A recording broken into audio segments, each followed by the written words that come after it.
passion runs deep here in Norman, Oklahoma, or as they say, sooner born and sooner bred, and when I die, I'll be sooner dead. Welcome to Oklahoma and the home of the Sooners.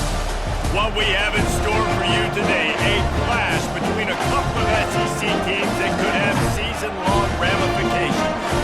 As we'll see, the Florida Gators taking on the Oklahoma Sooners. The East Coast College Football Live, Chris Davis, David Pollack, and Jesse Palmer with me. Guys, it's time to get it going.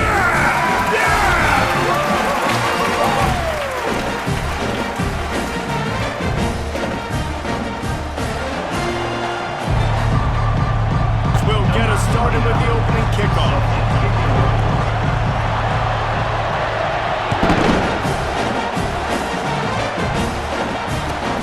Inside his own 15, trying to follow his blockers. First down play.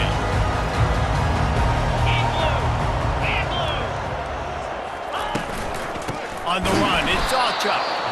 They bring him backer than to run on a blitz, and nobody's home except the back. Such a great feeling when the Moses parts the Red Sea. Running back over the middle of the field, you're trying to avoid all the linebackers, all of the congestion. You just couldn't stay with them long enough, and as a result, fresh set of downs for the offense. Gets it out fast. And he Old Faithful, the slant pass, something you put in on day one install back in spring practice. Executed perfectly, keep this drive alive. Pretty good effort on that. Game one. If you can have that kind of success on first down running the football, it just opens up your entire playbook moving forward. Get right! He's knocked down to the backfield. Down with some bad intentions. Coming to the line of scrimmage on third down. Looking for a man. It's Arnold. Short throw to the sideline. I mean, I think the open one, obviously the politically correct answer, but you want to find the guy that you got that great chemistry with. You know exactly where he's going to be. You got that bond and that trust. He's brought down, but nation high, thinking of guys like Billy Sims. And where it all started was always the ground game and the toughness, and you never question that. In Oklahoma, they got to get to that. Completion last play. Let's see if they throw it again.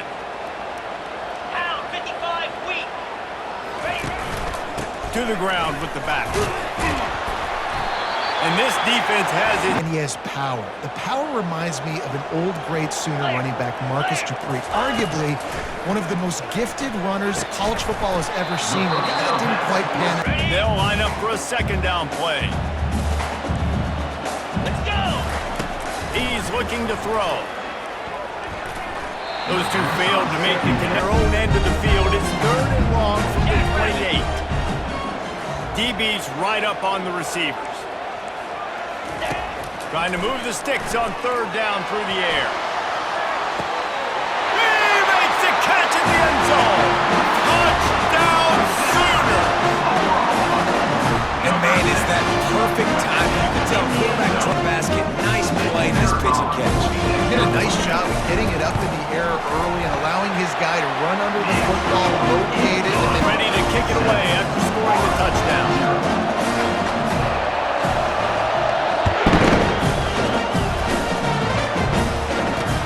He'll bring it back from inside his 5. And the return man is down for this offense.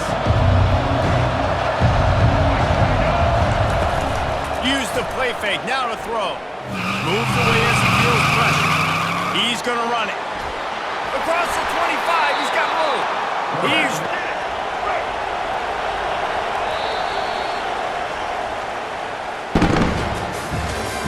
That's the end of the first quarter. With the 0. Quarterback and running back set up in the pistol. Handoff to the single running back. Not a lot of daylight to get. these are body blows. And as the game goes on, these small gains are going to turn into longer runs. Quick completion on the out. And a good third down coming up after that completion. Trying play action. He'll throw it. Fires to the tight end. Coming through with that third. Some momentum. They needed to find a rhythm, and what better way than converting on third down. Awesome job by the quarterback getting through his progression.